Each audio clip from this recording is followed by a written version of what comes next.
মুসলিমরা যদি ক্ষমতা তৈরি করতে হয় তাহলে আমাদেরকে বুঝতে হবে যে সেই ক্ষমতার পেছনে কি রয়েছে, আর এরপর আমাদের সেই ক্ষমতা তৈরি করা শুরু করতে হবে। আল্লাহ বলেছেন, আ'ইদ্দুলাহুম মাস্তাতা'তুম মিন কুওয়াতিন অমির রিবাতিল খাইল।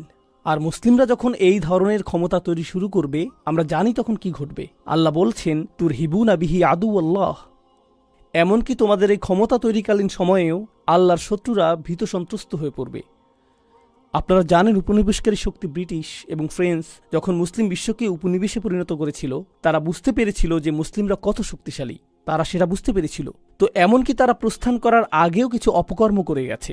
তারা প্রস্থান করেও সেখানে থেকে গিয়েছিল, আপনারা তা জানেন তাই না? তারা আলজেরিয়া থেকে প্রস্থান করেছিল কিন্তু ছেড়ে যায়নি। তারা সেনেগাল থেকে প্রস্থান করেছিল, পাকিস্তান থেকে প্রস্থান করেছিল, বাংলাদেশ থেকে প্রস্থান করেছিল, কিন্তু ছেড়ে যায়নি। তারা কি রেখে গিয়েছিল? তারা এমন সব পদ্ধতি রেখে গিয়েছিল যার ফলে মুসলিমরা কখনোই অর্থনৈতিকভাবে স্বাবলম্বী হতে পারবে না। তাদেরকে সবসময় ঋণের উপর থাকতে হবে, তাদেরকে সবসময় এভাবে হাত পেতে থাকতে হবে। তো যদিও আমরা প্রস্থান করছি, আমরা তাদেরকে ভিক্ষুক হিসেবে রেখে যাচ্ছি। তারা তাদের গোটা পদ্ধতিকে নির্মাণ করেছে, তাদের গোটা সম্পত্তি এবং সাম্রাজ্যকে নির্মাণ করেছে মুসলিমদের শ্রম এবং ঘামের বিনিময়ে, কিন্তু মুসলিমদেরকে তারা ভিক্ষাবৃত্তি এবং ছিন্ন ভিন্ন অবস্থায় রেখে গেছে। এটাই তাদের পরিকল্পনা। কৌশলটি সামরিক নয়, কৌশলটি আসলে অর্থনৈতিক। দক্ষিণ এশিয়ার মুসলিমরা ব্রিটিশদের দ্বারা বিজিত হয়েছিল, আমরা সেটা জানি। আপনারা ইংল্যান্ডে বসবাস করেন, আপনারা জানেন যে এই দেশটি কত ছোট, তাই না? আপনারা কি নিজে নিজে কখনো চিন্তা করেছেন যে এই ছোট জাতিটা কিভাবে এটা করল? আর দক্ষিণ এশিয়াতে আমাদের জনসংখ্যা অনেক। কিভাবে এই অল্প কিছু মানুষ সেই গোটা একটা মহাদেশকে উপনিবেশে পরিণত করল? কিভাবে তারা এটা করল? কিছুটা ইতিহাস অধ্যয়ন করুন, আর আপনি নিজেই বুঝতে পারবেন যে তারা তাদের ব্যবসায়িক পদক্ষেপগুলোতে কৌশলী ছিল। তারা ব্যবসায়ের মাধ্যমে ক্ষমতা তৈরি করেছিল। তারা আসলে সেটাই তৈরি করেছিল। তারা এই বিষয়গুলো খুব ভালোভাবে বুঝে। এখনকার সময়ে পৃথিবীর সবচেয়ে বেশি যুদ্ধ এবং সংকটের মূলে রয়েছে অর্থনীতি। এর মূলে রয়েছে কোনো এক পক্ষের ব্যবসায়িক স্বার্থ। এই সব কিছুর মূলে এটাই। যখন মুসলিমরা এটা বুঝতে পারবে, এমনকি স্থানীয় পর্যায়েও, তখন মসজিদের ভূমিকা কি হবে? অবশ্যই এখানে আমরা দিন শিখব, এখানে আমরা নামাজ পড়ব, আমরা আমাদের সন্তানদেরকে এখানে আনব, এখানে আমাদের সন্তানদেরকে কোরআন শিখাবো। কিন্তু এখান থেকে তরুণ যুবকরা অভিজ্ঞ মানুষদের কাছ থেকে এটাও শিখবে যে কিভাবে নতুন ব্যবসা শুরু এবং পরিচালনা করা যায়। এটা তাদের কাজের প্রশিক্ষণ প্রাপ্তির কেন্দ্রে পরিণত হতে হবে। এখান থেকে ইন্টার্নশিপ শুরু হতে হবে। এই স্থানটি থেকে আমাদের ক্ষমতা তৈরির চর্চা শুরু করতে হবে। এরকমটা করতে পারলে এক দশকের মধ্যে, 10-15 বছরের মধ্যে মুসলিমরা অর্থনৈতিকভাবে লন্ডনের সবচেয়ে শক্তিশালী সম্প্রদায়ে পরিণত হবে। আপনারা কি মনে করেন যে এটা ছোট কোনো বিষয়? আমাদের এই সম্প্রদায় এতটাই শক্তিশালী হয়ে উঠবে যে আমাদেরকে রাজনীতিবিদদের কাছে যেতে হবে না, রাজনীতিবিদরা আমাদের কাছে আসবে। আপনারা কি চান? তারা আমাদেরকে এই প্রশ্ন করবে, কারণ অন্য ক্ষমতাশীল সম্প্রদায়ের ক্ষেত্রে তারা রাজনীতিবিদদের কাছে যায় না, বরং রাজনীতিবিদরাই তাদের কাছে আসে, কারণ তাদের সেই ক্ষমতা রয়েছে। আল্লাহ ইতিমধ্যেই আমাদেরকে পরিষ্কার জবাব দিয়ে দিয়েছেন। তিনি আমাদেরকে বলেছেন, একমাত্র এই উপায়েই শত্রুরা তোমাদের ভয় করবে। তুরহিবুনা বিহি আদুওয়াল্লাহ, আল্লাহর শত্রু। তিনি আরও বলেছেন, আদুওয়াল্লাহি ও আদুয়াকুম। এটাই সর্বশেষ বিষয় যা আমি আপনাদের সাথে আজকে শেয়ার করব।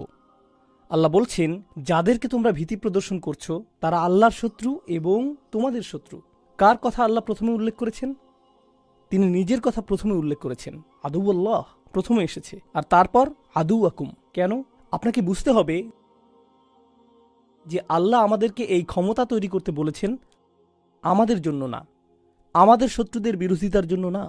আদুওয়াল্লাহ কথাটি প্রথমে উল্লেখ করার কারণে আমি এই কাজটি করছি এজন্য যে আমি প্রথমত আল্লাহ প্রদত্ত মিশন বাস্তবায়নের কাজ করছি। আমার উদ্দেশ্য পরিষ্কার। এজন্যই আমি ক্ষমতা তৈরি করছি, এজন্যই আমি তরুণদের ক্ষমতায়নের প্রচেষ্টা চালাচ্ছি, এজন্যই আমি তাদের মাঝে বিনিয়োগ করছি, এজন্যই আমি চাই যে তারা বেড়ে উঠুক। জানেন আমরা কি করি? আমাদের এগুলো ত্যাগ করতে হবে। জানেন এখনকার সময়ে মুসলিমরা কি করে? জিনিসটা কুৎসিত, কিন্তু সত্য কথাটা আমাকে বলতে হবে।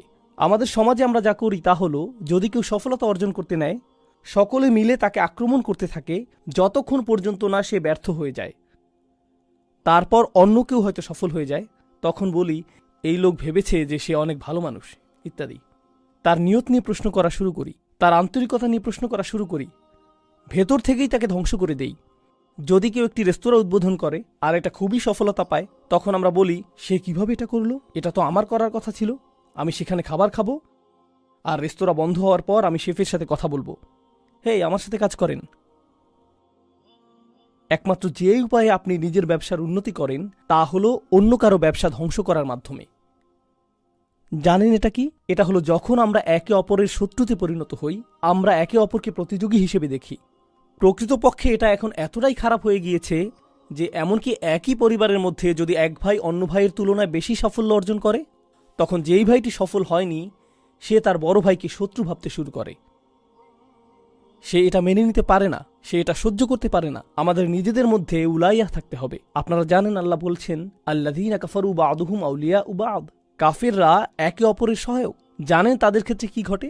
যখন তাদের কেউ ব্যবসা শুরু করে, অন্যরা বলে, হেই তোমার ব্যবসা ভালো চলছে, কিন্তু আমার মনে হয় এতে আরও অনেক উন্নতি করা সম্ভব।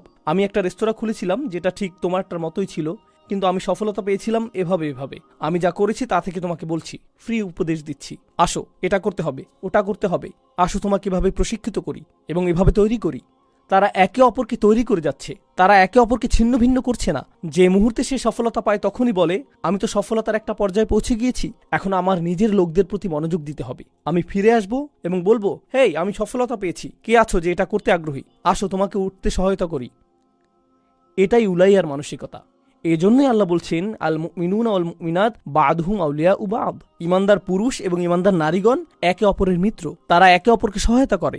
আমাদের সংস্কৃতিতে এমন কিছু বিষয় সৃষ্টি হয়েছে, আল্লাহর শপথ আমি যদি এটা নিজের চোখে না দেখতাম তাহলে বিশ্বাস করতাম না। আমাদের এমন মানসিকতা তৈরি হয়েছে। আমি একটা জায়গায় গিয়েছিলাম যেটা একটা অমুসলিম দেশ, আর সেখানে অনেক মুসলিম ডাক্তার রয়েছে। সেই দেশে ডাক্তাররা ভালো অর্থ উপার্জন করে। দেশটির নাম বলছি না। একজন মুসলিম ডাক্তারকে দেখেছি যিনি ছিলেন একটি হাসপাতালের বিভাগীয় প্রধান, তিনি সফল।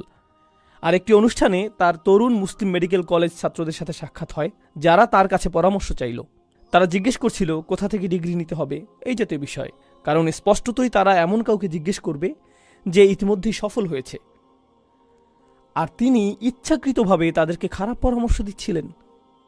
আপনি অবাক হয়ে ভাবছেন কেন তিনি খারাপ পরামর্শ দিবেন? কারণ এই তরুণ প্রজন্মকে আমি যদি ভালো পরামর্শ দেই, আমি ইতিমধ্যেই দেখতে পাচ্ছি যে 20 বছরের এই তরুণ আমার 20 বছর বয়সের তুলনায় 5 গুণ বেশি বুদ্ধিমান। তো সে 5 বছরের ব্যবধানে আমার দ্বিগুণ সফলতা লাভ করবে। যা অর্জন করতে আমার 20 বছর লেগেছে, সে সেটা 3 বছরে করে ফেলবে। আমি এই ধরনের প্রতিযোগিতা চাই না। আমি তাকে খারাপ পরামর্শ দিব যাতে যথাসম্ভব তার অগ্রগতিকে ধীরগতি করে দিতে পারি।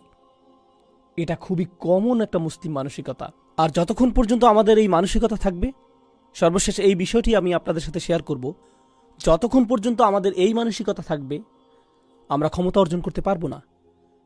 আমরা এই আয়াতের অনুসরণ করতে পারবো না, ওয়া'আইদ্দু লাহুম মাসতাতা'তুম মিন কুওয়াতিন। আমাদের শত্রুরা সবচেয়ে শক্তিশালী যে আঘাতটা করে তা সম্ভবত বোমা নিক্ষেপ নয়। আমাদের শত্রুদের সবচেয়ে শক্তিশালী আক্রমণ মিডিয়া নয়। আমাদের শত্রুদের সবচেয়ে শক্তিশালী আক্রমণটা হলো তারা আমাদেরকে পরস্পরের মিত্র হওয়া থেকে বিরত রাখে।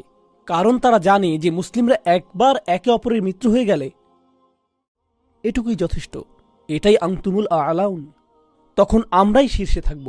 তখন কোনো কিছুই আমাদেরকে থামাতে পারবে না। আমাদের মৈত্রী ছাড়া অন্য কিছু তাদেরকে এতটা ভীত সন্ত্রস্ত করে না। তাই তারা মুসলিমদের ভিতরে যত বেশি সম্ভব বিভাজন, যত বেশি সম্ভব সন্দেহ, যত বেশি সম্ভব প্রতিযোগিতা, যতটা সম্ভব ঘৃণা